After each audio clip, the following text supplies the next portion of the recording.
Shalom, shalom mes bien-aimés, frères et sœurs dans le Seigneur, que Dieu vous bénisse de partout où vous nous suivez en ces moments. Que la grâce et la faveur du Tout-Puissant vous soient accordées avec abondance. Nous sommes encore là dans notre rendez-vous, un rendez-vous habituel mais qui crée des choses inhabituelles. Rendez-vous habituel parce que c'est déjà le temps où nous voulons écouter la parole du Seigneur. Mais lorsque la parole du Seigneur est enseignée, est annoncée, elle apporte dans notre vie des choses inhabituelles. Avant toute chose, nous voulons de Dieu le moment entre les mains du Seigneur. Prions. Seigneur, merci pour ton amour et pour ta grâce. Merci pour ta bonté, pour ta faveur. Pour ce temps que tu nous as accordé, je bénis ces moments, je remets ces moments entre tes mains. Viens, Seigneur, et parle-nous. Donne-nous, Seigneur, des orientations. Donne-nous, Seigneur, des indications claires et des principes que nous devons suivre. Que ta parole, Seigneur, nous fortifie, nous édifie. Que ta parole nous purifie. Que ta parole nous éclaire. Au nom puissant de Jésus, nous bénissons tout celui qui va nous suivre en ce moment, partout où il est. Laisse que ta mission repose dans sa vie. Et que cette parole ait des effets positifs dans sa vie. Au nom puissant de Jésus, nous avons ainsi prié. Amen. Que Dieu vous bénisse. Voilà, mes frères et sœurs, nous sommes encore là dans la présence de Dieu. Nous voulons lire la parole de Dieu pour continuer avec notre thème que nous avons débuté il y a de cela quelques jours. Aujourd'hui, nous lisons dans les livres de Luc, l'Évangile selon Luc. L'Évangile selon Luc, chapitre 10, verset 24. Nous descendons jusqu'au verset 36e. Nous lisons au nom du Seigneur. Écoutez. Un docteur de la loi se leva et dit à Jésus, pour le prouver, « Maître, que dois-je faire pour hériter la vie éternelle ?» Jésus lui dit, « Qu'est-il écrit dans la loi ?» Qu'il y dit. Il répondit, « Tu aimeras le Seigneur ton Dieu de tout ton cœur, de toute ton âme, de toute ta force et de toute ta pensée, et ton prochain comme toi-même. » Tu as bien répondu, lui dit Jésus. Fais cela et tu vivras. Mais lui voulant se justifier, dit à Jésus, qui est mon prochain? Jésus reprit la parole et dit, un homme descendait de Jérusalem à Jéricho. Il tomba au milieu de brigands qui les dépouillèrent, les chargèrent de coups et s'en allèrent, les laissant à demi morts. Un sacrificateur qui, par hasard, descendait par le même chemin, ayant vu cet homme, passa outre. Un lévite qui arriva aussi dans ces lieux, l'ayant vu, passa outre. Mais un samaritain qui voyageait, étant venu là, fut émis de compassion lorsqu'il le vit. Il s'approcha et banda ses plaies en y versant de l'huile et du vin. Puis il le mit sur sa propre monture, le conduisit à une hôtellerie et prit soin de lui.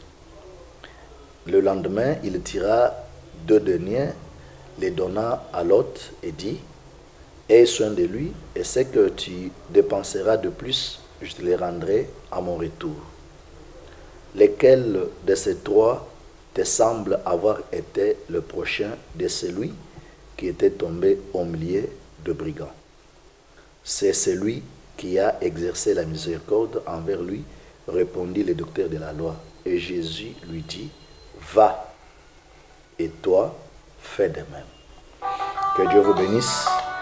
Voilà, mes frères et sœurs, nous sommes là dans la présence de Dieu, comme nous avons dit ici, que nous sommes venus pour écouter la parole de Dieu, pour que nous soyons édifiés. Parce que le Seigneur a besoin de nous, le Seigneur a besoin de nous édifier. Voilà. Nous sommes en train de continuer avec Notre thème que nous avons débuté il y a de cela quelques jours, nous avons dit 3 colonnes pour une vie chrétienne épanouie. Les 3 colonnes dans notre vie pour une vie chrétienne épanouie. Et nous avons déjà parlé pour montrer comment est-ce que quelqu'un peut penser à l'épanouissement de sa vie chrétienne. Et la vie chrétienne qui est une vie spirituelle, lorsque cette vie spirituelle est épanouie, elle aura de répercussions sur notre vie physique, sur notre vie matérielle, sur notre vie financière, sur notre vie intellectuelle. Alors parce que réellement, en l'homme, c'est l'esprit. Donc ce que nous devons chercher à ce qu'il soit d'abord l'épanouissement, c'est dans notre esprit. Or, dans l'esprit, c'est ça ce que nous appelons une vie chrétienne. J'avais déjà expliqué beaucoup de choses là-dessus pour dire que quand on parle de la vie chrétienne, on ne parle pas de celui qui prend la Bible, qui met dans son épaule et qui part dans une congrégation, dans une église quelconque. Ce n'est pas ça une vie chrétienne. On ne devient pas chrétien parce qu'on a adhéré à une ou une telle autre église. Non.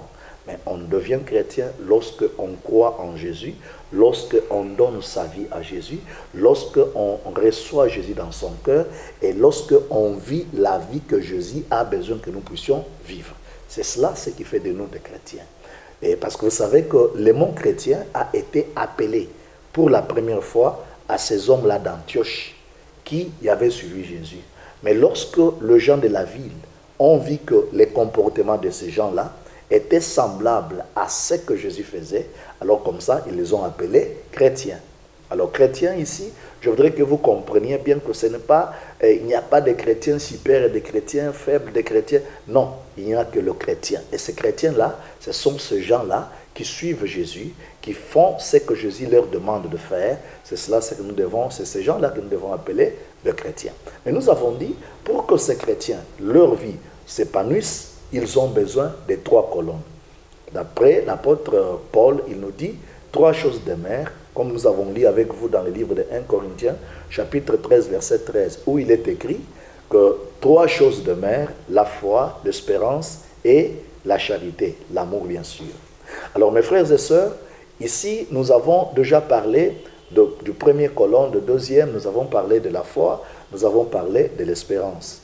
Et je vous avais expliqué que lorsqu'on parle de ces 3 colonnes, le Seigneur nous a déjà enseigné de ces 3 colonnes depuis très longtemps. Pourquoi? Parce que lorsque vous entrez dans l'ancienne alliance, vous verrez que les colonnes, c'était la nourriture qu'on donnait au peuple. Comme David l'a fait, il a donné un pain, il a donné un gâteau de raisin et il a donné la viande. Ces 3 types de repas, c'est ce qu'on appelle les 3 colonnes qui contribuent à l'épanouissement de notre vie chrétienne, à ce que nous puissions devenir de grands, de puissants hommes, que Dieu veut faire du bien. Vous voyez? Alors nous avons dit que ces 3 catégories de repas représentent ce que nous appelons les 3 colonnes qui étaient dans l'église primitive. L'apôtre Paul dit, je les ai trouvés là 3, je les ai vus que ces 3-là qui étaient considérés comme des colonnes, il nous cite Pierre, Jean et Jacques. Et nous avons dit que lorsque vous prenez Pierre, Jean et Jacques, lorsque vous prenez le pain, les gâteaux de raisin et la viande, vous trouverez que cela représente les 3 dimensions de l'évangile. D'où nous devons être enseignés par la parole évangélique, la parole prophétique et la parole doctrinale. Maintenant, comment est-ce que nous pouvons lier ces 3? 1. Lorsque vous parlez de la parole évangélique, vous voyez Pierre. Lorsque vous parlez de la parole prophétique, vous voyez Jean. Et lorsque vous parlez de la parole doctrinale, vous voyez Jacques. Voilà pourquoi Jacques peut vous demander, montre-moi ta foi, moi je te montrerai mes œuvres. Est-ce que vous voyez? Qu'est-ce qu'on appelle doctrine? Parce qu'il y a des gens qui ont du mal à accepter, qui ont du mal à comprendre que notre bien fondé, en tant que fils, en tant qu'enfant de Dieu, c'est marcher dans la doctrine du Christ. Qu'est-ce qu'on appelle la doctrine? La doctrine veut tout simplement dire la pratique de ce qu'on nous a appris. Jésus a dit à ses disciples, allez, faites de toutes les nations mes disciples, les enseignants et les baptisant au nom du Père, du Fils et du Saint-Esprit. Il dit, enseignez-leur à observer tout ce que je vous ai appris. Dans le livre de Matthieu chapitre 11, verset 28 à 29, il est dit, venez à moi, vous tous qui êtes fatigués et chargés, et je vous donnerai du repos. Il ajoute pour dire, venez et apprenez mes instructions. vous trouverez du repos pour vos âmes. Est-ce que vous comprenez ce que je veux dire? Quand on parle de la doctrine, on ne parle pas, ici moi je parle de la doctrine biblique, la doctrine chrétienne. Parce que je sais que chaque congrégation peut avoir ce que vous appelez doctrine, là, ce sont des dogmes. Il y a des dogmes. Moi, je ne parle pas des dogmes. Je ne parle pas des conventions, de notre règlement, règlement intérieur de l'Église a dit ceci. Je ne parle pas de ça. Je ne parle pas de notre statut. Je ne parle pas de ça. Je ne parle pas de dogmes. Je ne parle pas de ça. Moi, je parle de la doctrine chrétienne. La doctrine chrétienne, c'est la mise en pratique des instructions que nous avons reçues de Dieu. C'est que le Seigneur nous a enseigné à travers le Saint-Esprit, à travers le ministre de la parole, à travers les hommes de Dieu. C'est qu'on nous a enseigné. C'est cela, quand nous les mettons en place, c'est ça la doctrine. Par exemple, la Bible nous dit que voilà, pour que tu pries, pour qu'une femme prie, il doit être voilée. C'est une doctrine chrétienne. Tu ne peux pas discuter. Il y a des choses qu'on ne discute pas. La parole de Dieu, on ne la discute pas. Ce n'est pas un sujet philosophique. Ce n'est pas un sujet politique ou un débat contradictoire politique. Non, non. Ça, c'est la parole. Elle doit être acceptée. Elle doit être dite. Amen. C'est fini. La doctrine. La doctrine, c'est la mise en pratique de toutes les instructions que le Seigneur nous a données. Vous voyez? Alors, le Seigneur, lorsqu'il était en train d'enseigner, il a enseigné, il nous a envoyé le Saint-Esprit. Il a dit d'ailleurs que j'ai beaucoup de choses à vous dire maintenant, mais vous ne pourrez pas les supporter. Voilà. Maintenant, il est allé, il nous a envoyé le Saint-Esprit qui est avec nous, qui vit en nous, pour que nous puissions supporter tous les enseignements que lui-même nous avait laissés, tous les enseignements que les apôtres du Christ nous ont donnés. Alors, ce que j'aime maintenant, c'est qu'on n'a pas maintenant donné l'accès à qui que ce soit de pouvoir ajouter même un verset dans ce qui a été écrit. Ça, c'est ce que j'aime. Parce que si ce n'était pas le cas, je crois qu'aujourd'hui, cette Bible que nous avons, je ne sais pas, ça pouvait contenir autant de livres, parce que je sais qu'il y a des gens qui s'aventurent, qui se lèvent le matin, qui commencent à dire des choses contradictoires avec la Bible, qui disent que ceux qui ont écrit étaient des apôtres, moi aussi je suis apôtre, ainsi de suite. Donc écoutez mes frères et sœurs, le Seigneur qui a occasionné, qui a donné l'accès à ceux-là de nous écrire, il sait pourquoi il leur a donné ce temps. Ne confondons pas les choses. Quand vous lisez attentivement la parole du Seigneur, il y a quelque chose de très important que je vais vous révéler aujourd'hui. Vous savez que lorsque Dieu a créé le ciel et la terre, la première personne à être créée, c'était Adam. Et vous savez que la première personne qui a réussi l'alliance après la chute d'Adam, c'était Noé. Vous savez que la troisième personne qui a réussi l'alliance, c'était Abraham. Mais écoutez, ni Moïse, pardon, ni Adam, ni Noé, ni Abraham, aucun d'eux n'a écrit même une écriture de la Bible. Aucun. Dieu a attendu le moment de Moïse, et c'est quand Moïse est venu que Dieu lui a donné la révélation de l'écriture. C'est Moïse qui nous écrit comment est-ce que Dieu a créé. C'est Moïse qui nous écrit comment est-ce que Dieu a fait l'alliance. Moïse nous écrit comment est-ce que Dieu avait détruit la terre par le déluge. Moïse nous écrit ces choses. Pourquoi Dieu n'avait pas donné accès aux autres, mais il a réservé cela à Moïse? Je vais vous dire aujourd'hui, mes frères et sœurs, là où vous me suivez, nous ne sommes pas tous appelés à devenir des lecteurs de la parole, de la Bible. Non. Il a donné cette révélation à une certaine catégorie de gens. Et nous, il nous a donné autre travail que nous devons faire. Faisons-le avec fidélité. Excusez-moi, mes chers pasteurs, mes chers apôtres, là où vous me suivez, je suis votre collègue de service. Mais je vous demande, pour qu'on puisse enseigner les enfants de Dieu, ce qui a été écrit, même si nous avons une révélation, que cette révélation-là se concorde. Que ça ne soit pas, parce que sinon, chacun viendra la nuit, j'ai une révélation. L'autre viendra le soir, j'ai une révélation. Finalement, nous allons où? Où est-ce que nous allons? Donc, revenons à ce que nous disons ici, que la doctrine, c'est la mise en pratique des instructions que nous avons reçues. Alors, ici, quand Jésus était sur la terre, il a des instructions qu'il nous a données. Il nous a donné des instructions très importantes. Alors, ces instructions-là constituent même la véritable doctrine. sont lesquels? Un docteur de la loi qui est en train d'enseigner la loi se lève pour mettre Jésus à l'épreuve. Il demande, Maître, dis-moi, qu'est-ce que je peux faire pour hériter la vie éternelle? Jésus lui dit, dans votre loi que vous êtes en train d'enseigner là, qu'est-ce qu'on a écrit?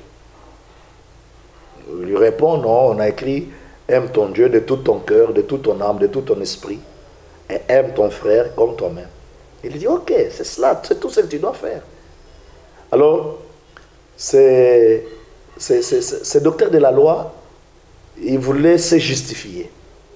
Ici, je vais vous dire, mes frères et sœurs, n'ayons pas l'habitude de se justifier devant Dieu. Quand Dieu nous dit quelque chose, nous devons seulement accepter. La Bible dit que votre oui soit oui, que votre non soit non. Il ne faut pas avoir beaucoup de justification. Il n'y a aucune personne qui s'est justifiée devant Dieu et que Dieu a accepté sa justification. Si c'était le cas, Dieu allait pardonner Adam. Parce qu'Adam a dit, quand j'étais seulement dans les jardins, je n'ai pas mangé le fruit. Mais c'est la femme que tu m'as donnée. Voilà la justification d'Adam. Mais Dieu n'a pas entendu Adam de cette oreille. Est-ce que tu comprends ce que je dis, mon frère? Alors cet homme voulant se justifier, il dit à Jésus, écoute, tout ce que tu as, je l'ai déjà fait. Jésus a dit, ah bon, tu as déjà tout fait? Alors écoute. Il dit, un homme quittait de Jérusalem à Jéricho. En cours de route, les brigands sont tombés sur lui. Et quand ces brigands sont tombés sur lui, ils lui ont dépouillé de tout. Ils lui ont frappé, lui laissant à demi-mort. Et pendant qu'il était là, jaillissant à même les sols, un sacrificateur, c'est-à-dire un serviteur de Dieu, est passé par là. Il lui a regardé, il est passé. Un Lévite, c'est toujours un serviteur de Dieu, il a encore passé par là. Il lui a regardé, il est passé. Mais un Samaritain, qui lui aussi passait par là, il a regardé, il a vu comme c'est un homme, c'est une personne semblable à moi, qui est en train de gérer même par le sol. Donc je m'approche pour savoir ce qui se passe. Il s'approche, non pas pour être un observateur, mais il s'approche pour être un acteur dans cette histoire. Dès qu'il s'approche, il trouve qu'il a été battu, il avait des plaies par-ci par-là, il regarde, il dit qu'est-ce que je peux faire, il prend son vin, il prend l'huile, il commence à soigner ces messieurs-là, il les soigne, après, il ne le laisse pas là, il le prend directement, il le amène dans un lieu bien structuré pour qu'on prenne soin de lui. Le matin, il prend une petite somme d'argent, il donne à l'autre, à celui qui les avait reçus, il lui dit, prends bien soin de lui, je m'en vais. Quand je reviendrai, je te donnerai le surplus que tu auras dépensé pour lui. Et le Seigneur dit, toi, le docteur de la loi, dis-moi, entre ces trois-là qui ont vu leur frère en train de gémir, leur frère à demi-mort, mais qui sont passés, qui est celui qui est son prochain? Alors le Seigneur, le docteur de la loi lui dit non, c'est celui qui lui est venu en aide. Le Seigneur lui dit, va, toi aussi fais de même. Ici, le Seigneur nous enseigne l'amour. La véritable doctrine de Jésus, c'est l'amour. Premièrement, l'amour que nous devons avoir envers Dieu. Est-ce que tu aimes Dieu? Est-ce que tu aimes Dieu? Vous savez, il y a plusieurs personnes qui partent à l'église, mais qui n'ont pas l'amour de Dieu. Comment est-ce que tu aimes Dieu? Mais tu privilèges tes propres affaires au détriment des affaires de Dieu. Tu aimes Dieu. Mais comment est-ce que quand c'est le temps de prier, tu ne peux pas même prier? Parce que vous savez que prier, c'est une œuvre de l'amour. Celui qui prie, c'est celui qui aime Dieu. Si quelqu'un n'aime pas Dieu, il ne peut pas prier. Comment tu ne peux pas soutenir l'œuvre de Dieu si tu aimes Dieu? Parce que celui qui aime Dieu, c'est celui qui doit faire le travail de Dieu. Jésus-Christ a dit, il n'y a plus de plus grand amour que de donner sa vie pour ses amis. C'est-à-dire, celui qui donne sa vie pour ses amis, c'est celui qui sert Dieu. On ne peut pas servir Dieu si on n'aime pas Dieu. Aujourd'hui, il y a des gens qui se servent de Dieu. Écoutez, je veux que tu ne puisses pas te servir de Dieu, mais que tu sers Dieu. Cela démontrera que tu aimes Dieu. Parce que celui qui aime Dieu, il le servira. Et lorsqu'il le servira, le reste Dieu lui donnera. Il est écrit, il y a une promesse de la Bible qui dit, vous me servirez, je vous bénirai, et j'ôterai la maladie au milieu de vous. Ça, c'est une grande promesse. Il y a des gens qui aiment le bénéfice que Dieu donne, mais qui n'aiment pas Dieu.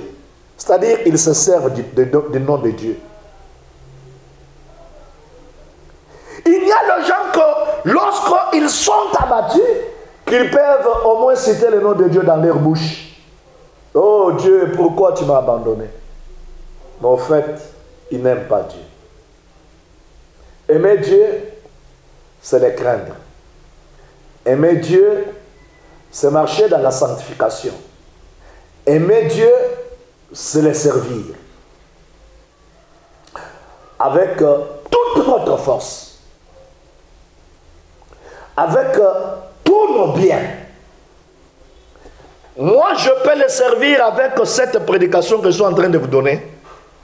Mais toi, tu peux le servir comme nos techniciens sont en train de le servir maintenant avec le matériel qui leur retransmettent le message pour que vous les suivez. Toi également, tu peux le servir avec toute l'intelligence que Dieu t'a donnée. Mais toi également, tu peux le servir avec le moyen financier que Dieu t'a donné. Tu peux servir Dieu avec ta parcelle pour que le nom de Dieu soit loué dans cette parcelle. Tu peux servir Dieu en achetant le matériel pour la gloire de Dieu. Là où tu pries ou là où tu veux soutenir l'œuvre de Dieu. Donc chacun de nous, il n'y a personne qui peut dire que moi je ne saurais pas servir. Parce que ne croyez pas que servir Dieu, ça veut tout simplement dire être prédicateur. Non. Non.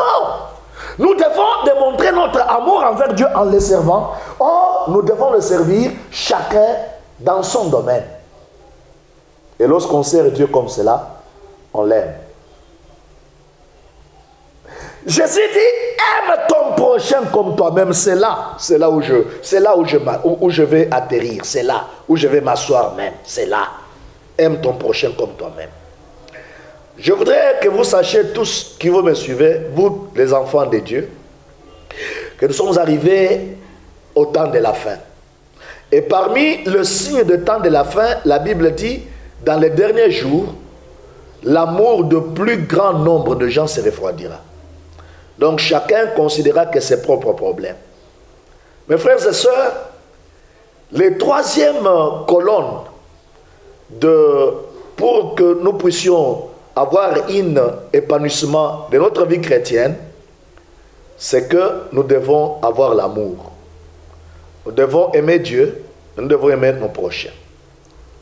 Mais curieusement, nous sommes dans un monde où, comme nous venons même de lire ici, vous m'excuserez comme nous qui sommes ici à Kinshasa, lorsque je marche à de certains moments, vous passez comme ça en cours de route, quelqu'un qui connaît un accident, il y a tout un tas de gens qui vont là, tout autour de lui, et qui commencent à les filmer. Ils filment. Pendant ce temps-là, le monsieur qui a connu l'accident est en train de saigner, par exemple, et sont en train de filmer. Ils prennent le film, et après ils publient sur Facebook, ils publient sur WhatsApp, sur tous les réseaux sociaux, ainsi de suite. Pendant ce temps, l'homme est en train de mourir petit à petit. Il peut y avoir là un groupe de 40, de 50, celui-ci vient, il regarde, il filme, celui-ci vient, il regarde, il filme, après, lorsque l'homme va mourir. Et pourtant, si l'amour y était, c'était simplement besoin de prendre quelqu'un qui est tombé comme ça, l'amener à un hôpital. Si on n'a pas de moyens de payer, l'amener ne fût qu'à un hôpital. Et vous savez, il y a aussi nos frères et sœurs qui sont dans des hôpitaux, mais qui, aujourd'hui, parce que l'amour n'est pas encore dans leur cœur, quand quelqu'un arrive à l'hôpital, même dans cet état-là, ils vont exiger qu'on leur donne d'abord de l'argent. Mais, mes frères et sœurs, est-ce que tu ne vois pas que c'est ton semblable là qui est dans un problème? Où est parti cet amour-là? Où est parti cet amour? Aujourd'hui, lorsque les gens regardent le pays, lorsque les gens regardent tout le pays, les gens tournent toujours leur regard envers les dirigeants.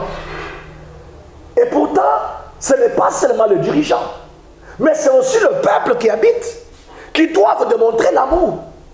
Imaginez que vous êtes un chauffeur.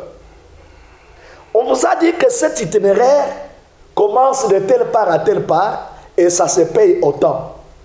Et vous savez bien que quand vous faites cela, vous gagnez quand même. Mais pourquoi cette idée-là te monte? De diminuer l'itinéraire ou partager l'itinéraire en deux. De, malgré que vous avez déjà partagé l'itinéraire, mais le prix des transports qu'on vous a fixé, vous les doublez, voire vous les triplez. Mon frère, pourquoi tu ne peux pas avoir l'amour? Et vous pensez qu'en gagnant une vie comme cela, vous allez gagner une vie? Non. La Bible dit, le bien mal acquis ne profite pas. Ceux qui détournent, ce n'est pas seulement de politiciens qui détournent de grosses sommes.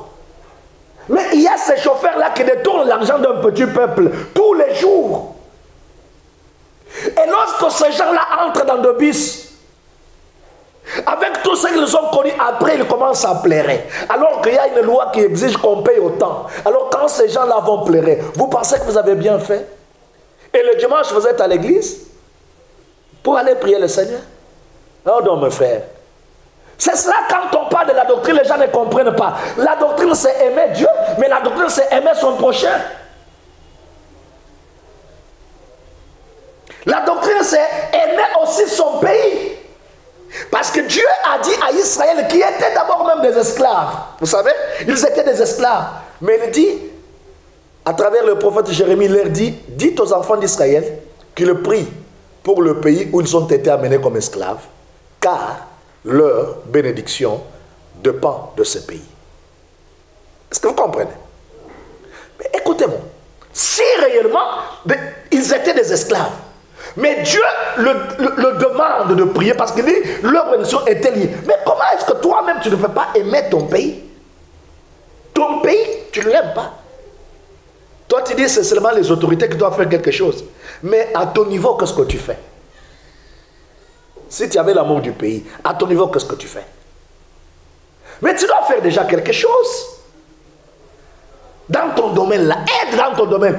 J'ai écouté quelqu'un qui disait encore une fois, est-ce que c'est toi qui va arranger ce pays? Toi tu fais ça, toi tu crois que c'est toi qui va... Non, mais si moi je fais le bien, toi tu fais le bien, l'autre fait le bien, l'autre fait le bien. Si nous sommes déjà 10, ça commence toujours comme ça. Chaque révolution, des bonnes œuvres, commence toujours par là.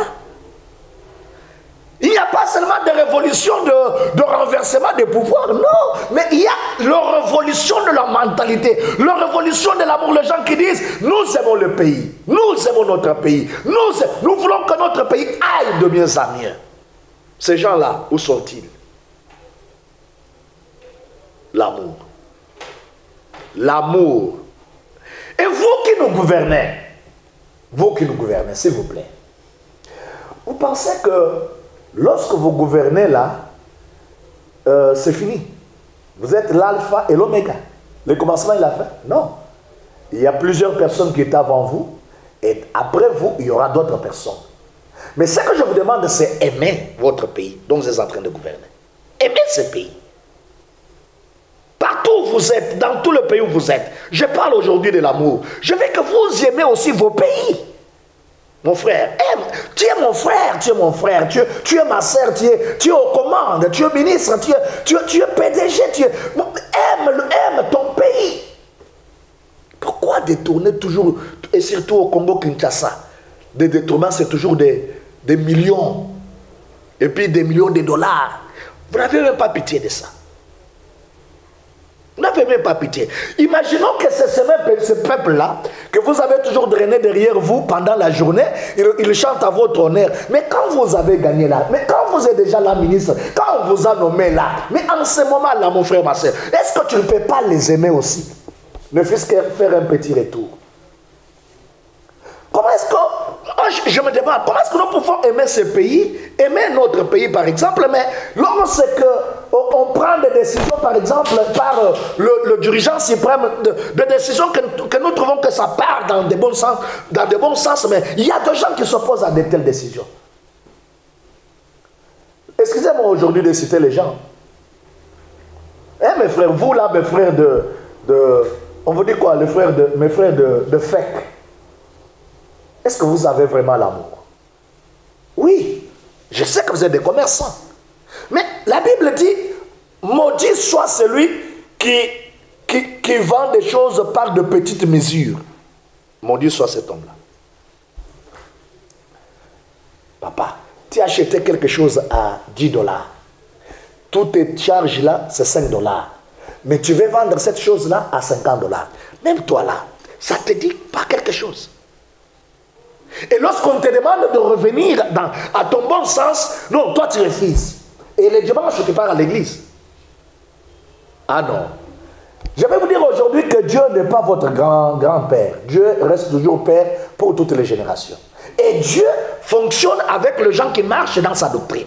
Et la doctrine que Jésus nous a laissée, c'est la doctrine de l'amour. Dans cette doctrine, nous devons aimer Dieu, aimer son service, aimer son église, aimer ses serviteurs, aimer nos prochains, comme nous nous aimons nous-mêmes. Vouloir que nos prochains évoluent. Vouloir que nos prochains aient aussi une vie bonne, une vie à l'aise. Là où on m'a placé, quand j'ai une parcelle d'autorité, que je fasse des choses qui contribuent à l'avancement, qui contribuent au développement. C'est ça aimer aussi le pays, c'est ça aimer aussi les prochains. Vous allez passer beaucoup de temps avec des postes ministériels, vous n'avez rien fait, vous avez seulement détourné l'argent de l'État, vous avez détourné l'argent des impôts que nous payons, et après, quand vous allez passer là-bas, vous dites, j'ai servi ce pays. C'est comme ça que vous allez dire, j'ai servi ce pays. Non, vous êtes servi vous-même. Vous n'avez pas servi les pays.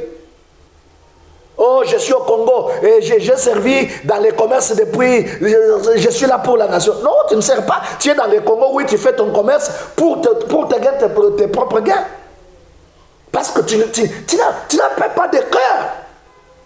Tu ne vois pas que le Congo est par terre. Tu ne vois pas qu'il y a ces mamans-là qui se débrouillent, sont par terre. Tu ne vois pas ça. Comment tu passes? Les bons samaritains là n'étaient pas de même sang, n'étaient même pas de même tribu que celui qui avait connu le problème. Aujourd'hui, je parle aujourd'hui du Congo. Excusez-moi, vous tous mes amis qui sont à l'extérieur, vous tous mes amis d'autres nationalités, excusez-moi, même là où vous êtes, ça peut aussi vous concerner. Mais je parle d'abord aujourd'hui du Congo. Aujourd'hui, c'est difficile parce que les gens n'ont pas d'amour. On n'aime pas parce qu'il est Moulouba, moi je suis Moulouba. Non. On ne doit pas aimer une personne parce qu'il est Mungala, moi je suis Mungala. Non. On ne doit pas aimer parce qu'il est Moussouaïli, moi je suis Moussouaïli. Non. Moi, quand je regarde un frère, je vois qu'il est à la ressemblance de Dieu comme moi. Ça, c'est un. Et maintenant, plus encore, parce qu'il est un enfant de Dieu, quand je lui regarde, je vois le prix du sang de Jésus. Parce que nous avons été rachetés à un grand prix, au prix du sang de Jésus. Aimons-nous les uns les autres. Travaillons pour le bien des autres. Jésus-Christ a dit, chacun, au lieu de considérer ses propres intérêts, mais qu'il considère ceux des autres. Est-ce que tu ne peux pas considérer aussi qu'il y a quelqu'un à tes côtés? Oui, nous sommes déjà à la rentrée scolaire, là où tu es. Tu peux prendre un engagement d'aller donner même quelques objets classiques aux orphelins qui n'ont pas de papa, qui n'ont pas de maman. Tu peux le faire, c'est ça l'amour. La doctrine, c'est l'amour. L'amour, c'est montrer le bien-être pour les autres, faire le bien pour les autres, enlever les mauvais cœurs, enlever les mauvais cœurs, enlever tout ce que le diable a mis en vous, mais que vous soyez un homme d'amour. L'amour est plus fort. Si vous êtes quelqu'un de l'amour, la sorcellerie ne te fera rien. Je te dis la vérité. Quand tu es quelqu'un qui aime, même lorsqu'ils vont s'unir pour te faire du mal, ils ne te feront pas du mal. Parce que l'amour que toi tu as, c'est une arme. Ça va combattre pour toi. Voilà pourquoi je te demande aujourd'hui de marcher dans la doctrine, de marcher dans l'amour. Aime Dieu. Aime tout ce que je t'ai cité de Dieu. Aime ton prochain. Aime ton pays. Aime ta nation. Et le Seigneur te bénira. Que Dieu vous bénisse. Prions. Seigneur, merci. Ce que tu m'avais donné aujourd'hui, c'est ce que je viens de communiquer. Tout ce que tu veux, c'est que nous soyons dans l'amour, que nous marchions dans l'amour. Répands ton amour dans le cœur de ce peuple. Répands ton amour dans le cœur de tout celui qui me suit en ce moment. Oh Seigneur, l'amour triomphe du mal. L'amour guérit. L'amour libère. Je veux maintenant que cet amour que tu transmets en eux puisse les libérer et triompher du mal en eux. Au nom puissant de Jésus-Christ, qu'à cause de cet amour, que tu déverses encore une huile fraîche sur eux, au nom puissant de Jésus. Seigneur, donne-leur l'amour dans leur cœur de pouvoir t'aimer, malgré le temps difficile que nous traversons, mais que ce peuple puisse encore t'aimer comme au premier jour. Parce que lorsque tu es venu à l'église d'Éphèse, tu as dit, j'ai contre toi que tu as abandonné ton premier amour. Seigneur, on t'avait aimé beaucoup, mais regarde qu'aujourd'hui, l'amour est en train de diminuer. Voilà pourquoi je te demande de pouvoir répandre ton amour dans leur vie. Repends ton amour, Seigneur. Repends ton amour dans la vie de tous ceux qui me suivent en ce moment. Au nom puissant de Jésus-Christ. Et qu'ils aiment aussi leurs prochains, Seigneur. Qu'ils comprennent que même si je travaille pour gagner, mais je dois aider aussi mon prochain.